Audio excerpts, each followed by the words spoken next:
সবাইকে জানাচ্ছি আমার পক্ষ থেকে সালাম। সালামুন আলাইকুম। আজ আলোচনা করব কিয়ামতের আলামত সম্পর্কে।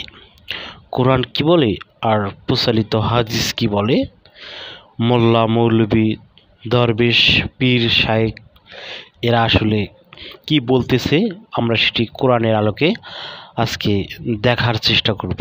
তো যারা শুনছেন তারা কোরআনের আয়াতগুলো মিলিয়ে দেখবেন, কারণ যদি আপনি কোরআন নিয়ে গবেষণা না করেন তাহলে সূরা মুহাম্মদের 24 নম্বর আয়াত অনুযায়ী আপনার হৃদয়ে তালাবদ্ধ হয়ে গেছে।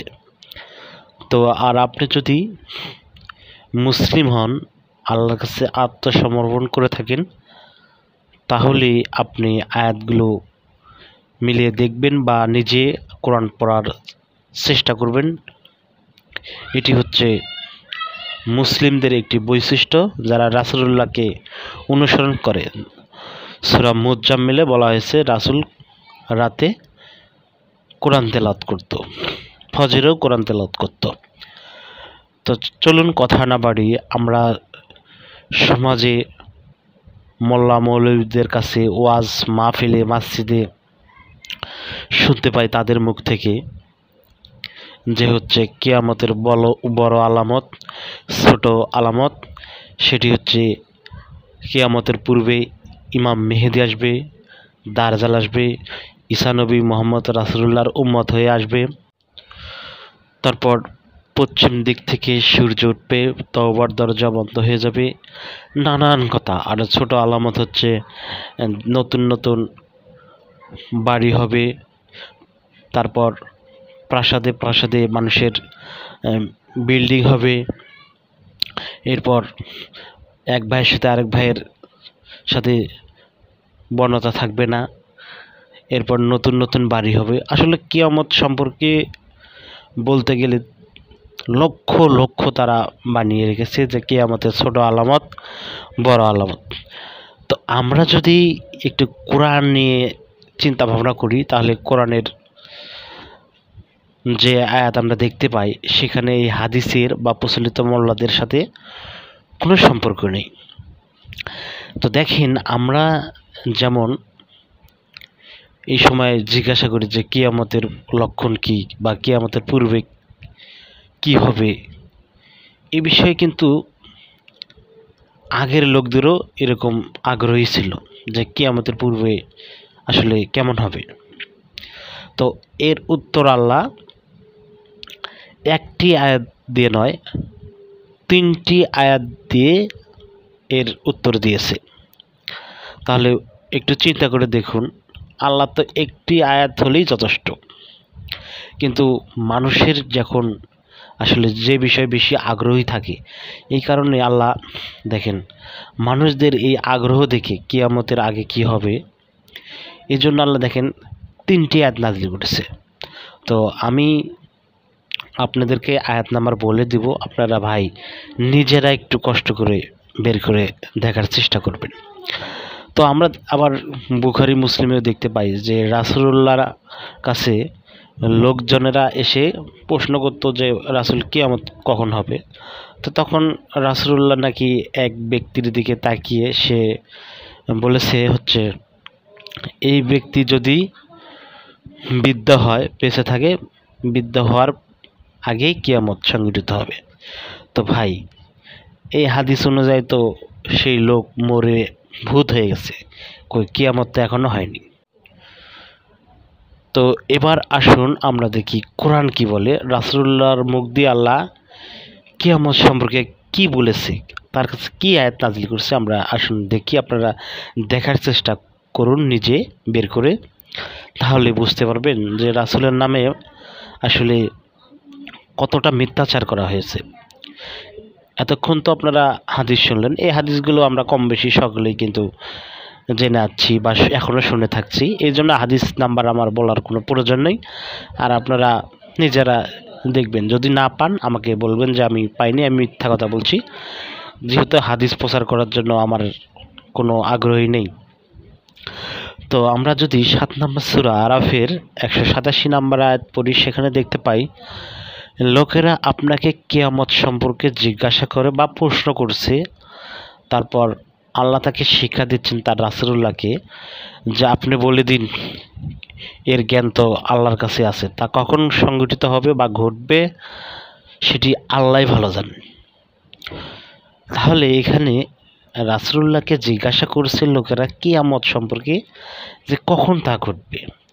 আল্লাহ তাকে শিক্ষা দিচ্ছে আপনি বলে দিন এর জ্ঞান, প্রকৃত জ্ঞান আল্লাহর কাছে আছে, তা কখন ঘটবে। তো আপনারা পুরো আয়াত পড়ে নেবেন, বিস্তারিতভাবে পড়লে আপনারা বুঝতে পারবেন। তো আমরা যদি আবার 33 নম্বর সূরার 63 নম্বর আয়াত পড়ি, সেখানে দেখতে পাই যে হচ্ছে একইভাবে লোকেরা তাকে প্রশ্ন করছে যে লোকেরা তাকে প্রশ্ন করছে কিয়ামত কখন হবে। আল্লাহ তাকে শিক্ষা দিচ্ছেন যে লোকেরা তোমাকে প্রশ্ন করে বা জিজ্ঞাসা করে কিয়ামত কখন হবে।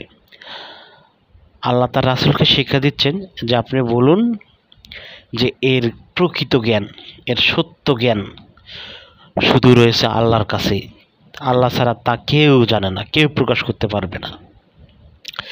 তো ভাই, এই যে দুটি আয়াতে আমরা একই ধরনের উত্তর পেলাম যে আল্লাহ ছাড়া এর জ্ঞান, কিয়ামতের জ্ঞান কারো কাছে নেই। তাহলে বিভিন্ন হুজুর শরীফ থেকে, আজগবি শরীফ থেকে, বুখারী শরীফ থেকে, এখন শয়তানি শরীফ থেকে মানুষ যদি বলে যে রাসূল এই বলেছে কিয়ামতের আগে এই ঘটবে, তুরাগ নদীতে স্বর্ণ ভেসে উঠবে, তো এইগুলো কি রাসূল কখনো বলতে পারে? তো রাসূল তো এই আয়াতগুলোই মানুষের কাছে প্রচার করেছে। তো প্রচার করার পরে সে কি এগুলো কোনো কিছু বলতে পারে? আপনি একটু চিন্তা করে দেখুন। তারপর ৭৯ নম্বর সূরা নাজিয়াতের আপনারা যদি ৪২, ৪৩, ৪০ নম্বর আয়াত পড়েন, সেখানেও দেখতে পাবেন যে লোকেরা তোমাকে কিয়ামত সম্পর্কে প্রশ্ন করে বা জিজ্ঞাসা করে, তুমি তাদেরকে বলো যে এর জ্ঞান আল্লাহর কাছেই, শুধু আল্লাহর কাছেই রয়েছে, তা আল্লাহ ছাড়া কেউ জানে না, কেউ প্রকাশ করতে পারবে না। তাহলে এই ৩টি আয়াত থাকার পর যারা হাদিস রচনা করেছে, সেই হাদিস রচনা করে রাসূলের নাম দিয়ে চালিয়ে দিয়েছে, তারা কি রাসূলের শত্রু না বন্ধু? একটু চিন্তা করে দেখুন। আবার যদি আমরা সূরা বানী ইসরাঈলের ৭৩ নম্বর আয়াত দেখি, সেখানে দেখতে পাই যে আল্লাহ তার কাছে যা ওহী করেছে সেই ওহী থেকে রাসূলকে সরানোর জন্য এক শ্রেণীর মানুষ চেষ্টার কোনো তারা ত্রুটি করেনি, যেন আল্লাহর নামে সে কিছু মিথ্যা বানিয়ে চালিয়ে দিতে পারে। কিন্তু এটি রাসূল কখনো করেনি। যদি করত তাহলে আল্লাহ তাকে দ্বিগুণ শাস্তি দিত, পরকালেও শাস্তি দিত, এই দুনিয়াতেও শাস্তি তাকে দিত। আমরা যদি সূরা হাক্কার ৬৯ নম্বর সূরা হাক্কার ৪৩, ৪০ নম্বর আয়াত দেখি, সেখানেও দেখতে পাই আল্লাহ তাকে রাসূল সম্পর্কে আমাদেরকে সাবধান করে দিয়েছে, সে যদি আমার নামে কোনো কথা রচনা করে চালিয়ে দিত তাহলে ধরিয়ে ফেলতাম তার ডান হাত, কেটে দিতাম তার কণ্ঠনালী, তোমাদের কেউ তাকে রক্ষা করতে পেত না।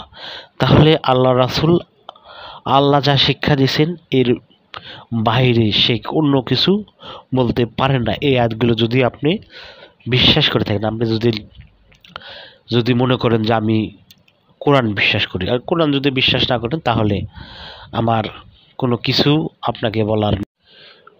তো আমরা যদি আরও একটি আয়াত দেখি, সূরা তাহার ১৫ নম্বর আয়াত, যে কিয়ামত আসবে তাতে কোনো সন্দেহ নেই, আল্লাহ সেটি গোপন করে রেখেছে এই কারণে যাতে করে মানুষ সে চেষ্টা সাধনা করে, সেই চেষ্টা সাধনা করার পর যে ফল পাবে সেই অনুযায়ী তাকে আল্লাহ পুরস্কার দিবেন।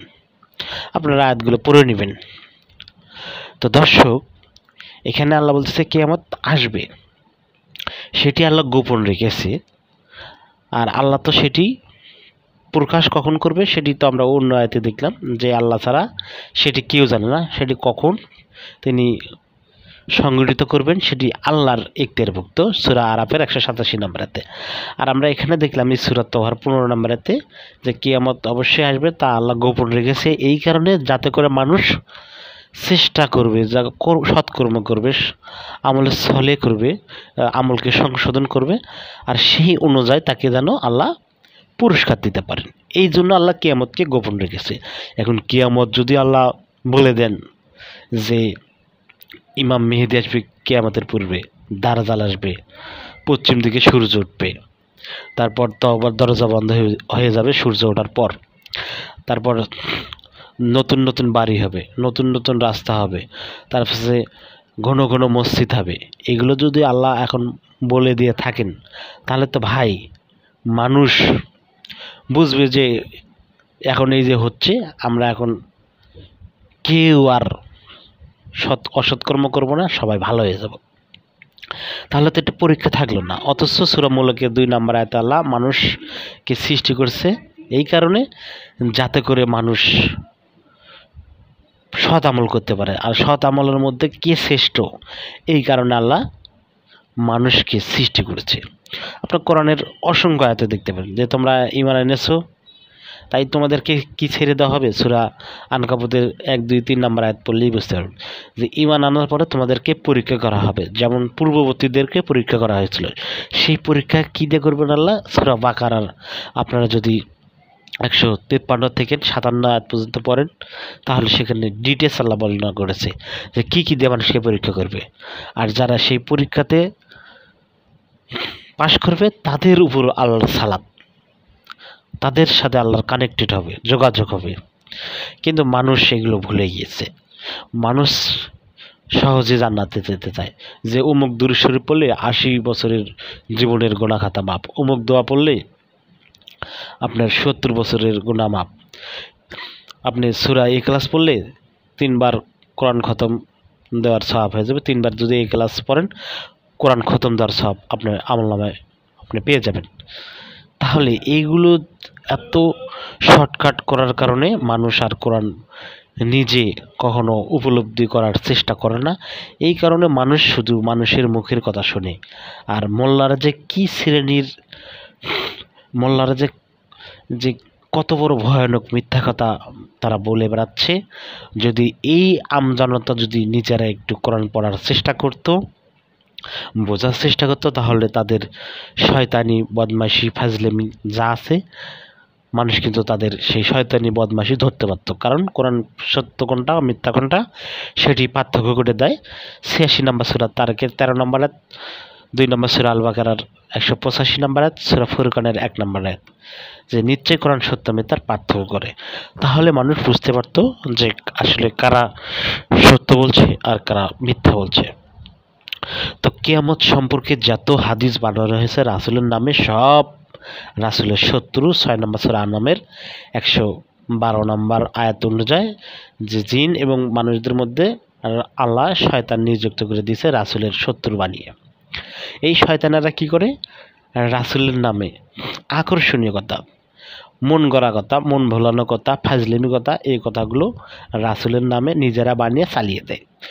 আর সেটি আল্লাহ আমাদেরকে সাবধান করেছে 31 নম্বর সূরা লোকমানের 6 নম্বর আয়াত, যে মানুষ এক শ্রেণীর মানুষ আছে তারা লাওহাল হাদিস তৈরি করে আল্লাহর পথে বাধা দেওয়ার জন্য। ঠিক আছে, আপনারা পড়ে নেবেন আয়াতগুলো, কতকাল আর শুনবেন, নিজেরা একটু পড়ুন, বোঝার চেষ্টা করুন। এই যে কিয়ামত সম্পর্কে যত আলামত তারা বর্ণনা করেছে, কই এখনও তো কিয়ামত হচ্ছে না। সেই এই বড় বড় শায়েখ আলেম মোল্লা মৌলবীরা বলে বেড়াচ্ছে যে এত সালের মধ্যে কিয়ামত হবে, এত সালের মধ্যে কিয়ামত হবে। কেউ তো সেটি তাদেরকে প্রশ্ন করছেন না যে আপনারা বলে বেড়াচ্ছেন এত সালে এত তারিখে, সেগুলো তো পার হয়ে যাচ্ছে, কই কিয়ামত তো এখনও আসলো না। তাহলে তারা যে মিথ্যুক সেটি তো প্রমাণ হয়ে যাচ্ছে। আর রাসূলের যে হাদিসের কথা বললাম, সে এক বৃদ্ধকে এক বালককে দেখে সে বলল যে সে যদি বেঁচে থাকে সে বৃদ্ধ হওয়ার পূর্বেই কিয়ামত সংঘটিত হবে। তাহলে সেই হাদিসও তো মিথ্যা বলে প্রমাণিত হলো এই আয়াত অনুযায়ী। যে আয়াতে বলা হচ্ছে কিয়ামত সম্পর্কে লোকেরা আপনাকে জিজ্ঞাসা করে আপনি বলে দিন যে এর জ্ঞান আল্লাহর কাছে। 3টি আয়াত থাকার পরে সেই হাদিসগুলো সহিহ হয় কিভাবে? এগুলো সব বানোয়াট, মিথ্যা, রাসূলের নামে বানানো হয়েছে, মন গড়া। তো আপনারা যদি কোরআন নিয়ে চিন্তা ভাবনা করেন তাহলে বুঝতে পারবেন আসলে এগুলো বানোয়াট। তো সকলে ভালো থাকবেন। সালামুন আলাইকুম।